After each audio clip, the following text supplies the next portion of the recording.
வணக்கம். சாண்டில்யன் அவர்களின் அவனி சுந்தரி. அத்தியாயம் 15. ஆவூர் கோட்டை.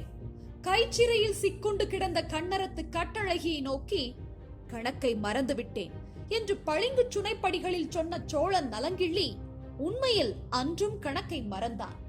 அன்று நாள் கணக்கை மட்டுமல்ல, நாளிகை கணக்குகளையும் மறந்துவிட்டதால் அவளை அணைத்த வண்ணம் ராப்பொழுது ஓடுவது தெரியாமல் நீண்ட நேரம் உட்கார்ந்து விட்டான்.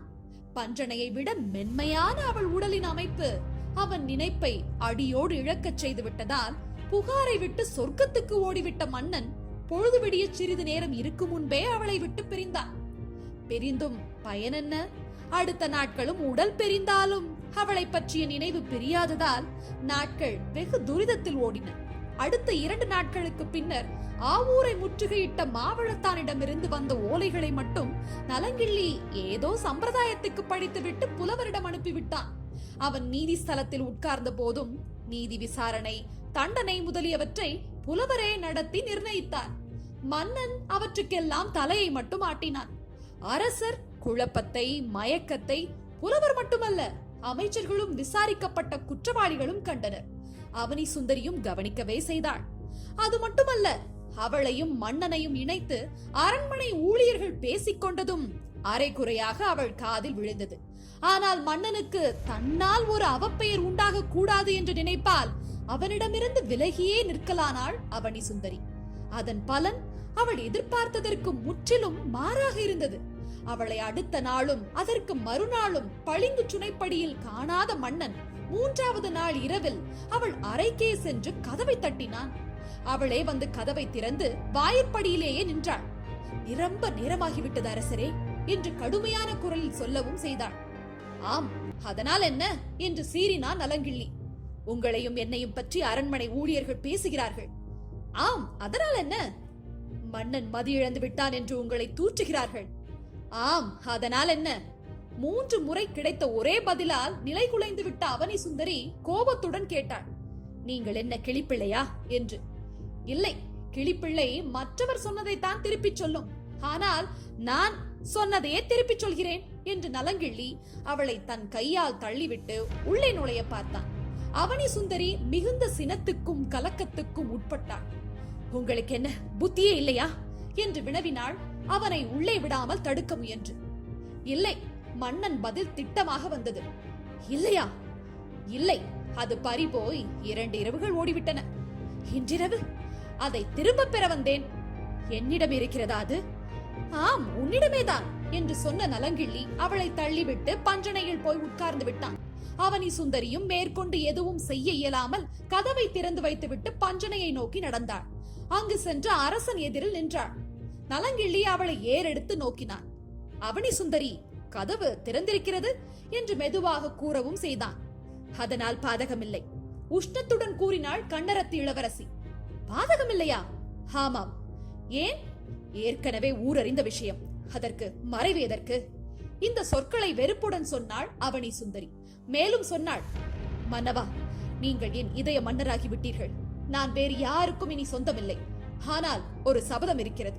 அது முடிவாகும் வரை நான் உங்களை மணக்க முடியாது. 2 இரவுகளுக்கு முன்பு பளிங்கு படிகளில் மதியிழந்த நிலையில் நடந்ததை மறந்து விடுங்கள். இதை கேட்ட நலங்கிள்ளி சற்றே யோசனையில் ஆழ்ந்தான். என்ன சபதம் அது என்று வினவினான் சில வினாடிகள் கழித்து. கிள்ளி வளவரை கொன்றவன் தலையை கிள்ளி எறியாத வரையில் நான் மழப்பதில்லை என்று சபதம் செய்திருக்கிறேன் என்றாள் அவனி சுந்தரி. என்று? நேற்று. யாரிடம்? புலவரிடம். அயர்ந்து விட்டான் அரசன் நலங்கிள்ளி. புலவரிடம் இதை பற்றி பேசினாயா என்று வினவினான். நான் பேசவில்லை, அவர் பேசினார். என்னிடம் சொல்லவே இல்லையே அவர்? சொல்ல அவசியமில்லை, விஷயம் முக்கியமாக என்னை பற்றியது. அப்படியா? நலங்கிள்ளியின் இந்த கடைசி கேள்வியில் ஏளனம் இருந்தது. அவனி சுந்தரி அவனை மிக நெருங்கி அவன் தலையை தனது மார்பில் அணைத்துக் கொண்டு மௌனமாக நின்றாள் சில வினாடிகள். பிறகு விலகி நின்று துக்கம் நிரம்பிய குரலில் பேசினாள். மன்னவா, புலவர் மாளிகைக்கு நேற்று பகல் சென்றிருந்தேன். அங்கு புலவர் என்னை பரிதாபத்துடன் பார்த்தார். அவனி சுந்தரி, உன் நிலை எனக்கு புரிகிறது, ஆனால் மக்களுக்கு புரியாது, போருக்கும் புரியாது என்றார் துன்பம் கலந்த குரலில். அதை பற்றித்தான் நான் பேச வந்ததாக குறிப்பிட்டேன். மாண்ட மன்னனின் ஈமச் சடங்குகள் முடியாதிருக்கையில் எனது நடத்தை தவறானது என்பதை நான் ஒப்புக்கொண்டேன். புலவரின் வெளிப்படை பேச்சை ரசித்தார். ஆனால் சொன்னார், அவனி சுந்தரி, இதனால் மன்னன் பெயர் சீரழிந்து கிடக்கிறது. தம்பி போர் முனையில் இருக்கையில் தமையன் கண்ணரத்தரசியின் காலடியை முற்றுகையிடுகிறான் என்று மக்கள் நகைக்கிறார்கள். இது சோழ நாட்டுக்கு பெரும் தீது என்று நானும் ஒப்புக்கொண்டேன். இதற்கு என்ன பரிகாரம் என்று வினவினார் புலவர். கிள்ளி வளவன் உயிரை மாய்த்து கிராதகன் தலையை யார் கிள்ளி என் முன்பு கொண்டு வருகிறார்களோ அவரைத்தான் நான் மணப்பேன் என்று அவர் முன்பு சபதம் செய்தேன். இங்கு பேச்சை முடித்த அவனி சுந்தரி நலங்கிள்ளியை உற்று நோக்கினான். நலங்கிள்ளி பெரிதாக நகைத்தான். மாவளத்தான் ஆவூர் போயிருக்கிறான். அங்கு அவன் நிச்சயம் நெடுங்கிள்ளியை கொன்று விடுவான். ஆகவே நீ அவனைத்தான் மனம் புரியும்படியாக இருக்கும் என்றும் கூறினான் நகைப்புக்கிடையே. ஆவூரை பிடிக்க உங்கள் தம்பியால் முடியாது. நெடுங்கிள்ளியும் உங்கள் தம்பி கையில் சிக்க மாட்டான் என்றாள் அவனி சுந்தரி திட்டமாக. மாவளத்தான் வீரத்தை நீ அறிய மாட்டாய் அவனி சுந்தரி என்றான் நலங்கிள்ளி. நெடுங்கிள்ளியின் தந்திரத்தை நீங்கள் அறிய மாட்டீர்கள் என்றாள் அவனி சுந்தரி பதிலுக்கு. நலங்கிள்ளி நீண்ட நேரம் யோசித்துவிட்டு, உனக்கு எப்படி அத்தனை திட்டமாக தெரியும்? மாவளத்தான் நெடுங்கிள்ளியை கொல்ல மாட்டான் என்று வினவினான். அவனி சுந்தரி மெல்ல சொன்னாள், சொன்னால் நீங்கள் நகைப்பீர்கள். சொல், நான் நகைக்கவில்லை என்றான் நலங்கிள்ளி. அன்றிரவு பளிங்கு சுனையில் என்று தொடங்கினாள் அவனி சுந்தரி. என்னிடம் சிறை இருந்தாய். பிறகு இங்கு வந்து படுத்தேன், உறங்கிவிட்டேன். உறங்கியதும் கனவு ஒன்று கண்டேன். என்ன கனவு? நீங்கள் நெடுங்கிள்ளியை வடக்கில் கொள்வதாக. வடக்கிலா? அங்கு எதற்காக நான் போக போகிறேன்?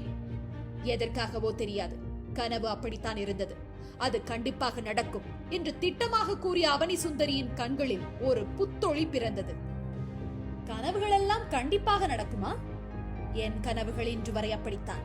இதை நலங்கிள்ளியால் நம்ப முடியவில்லை. ஏதோ பிதற்றுகிறாள் இந்த பெண் என்று நினைத்துக் கொண்டு அவள் அறையை விட்டு வெளியேறினான். ஆனால் அடுத்த நாள் கிடைத்த செய்தி அவனுக்கு பெருவியப்பை தந்தது. அவனி சுந்தரியின் கனவு ஒருவேளை நடந்து விடுமோ என்று கூட அஞ்சினான். அன்று மாவளத்தானிடமிருந்து தூதன் ஒருவன் வந்திருந்தான். மன்னன் அந்தரங்க அறையில் புலவருக்கு எதிரிலேயே தனது செய்தியை அறிவித்தான். ஆவூர் கோட்டை முற்றுகை சீக்கிரத்தில் முடியாது என்று இளவரசர் கூறச் சொன்னார். கோட்டை கதவுகளை நெடுங்கிள்ளி திறக்கவும் இல்லை, போருக்கு வரவும் இல்லை, கையை கட்டிக்கொண்டு உள்ளே உட்கார்ந்திருக்கிறான் எனவும் சொல்லச் சொன்னார் என்று கூறினான் தூதன். யானைகளை விட்டு கோட்டை கதவுகளை உடைத்து புகுவதுதானே என்று கேட்டான் நலங்கிள்ளி. முயன்று பார்த்தோம், முடியவில்லை. கதவுகள் மிக பலமாக இருக்கின்றன. நெடுங்கிள்ளி எத்தனை நாள் இப்படி காலம் தள்ள பார்க்கிறான் என்று வினவினான் நலங்கிள்ளி. புரியவில்லை இளவரசருக்கு. நலங்கிள்ளி மட்டுமல்ல, புலவரும் யோசனையில் ஆழ்ந்தார்.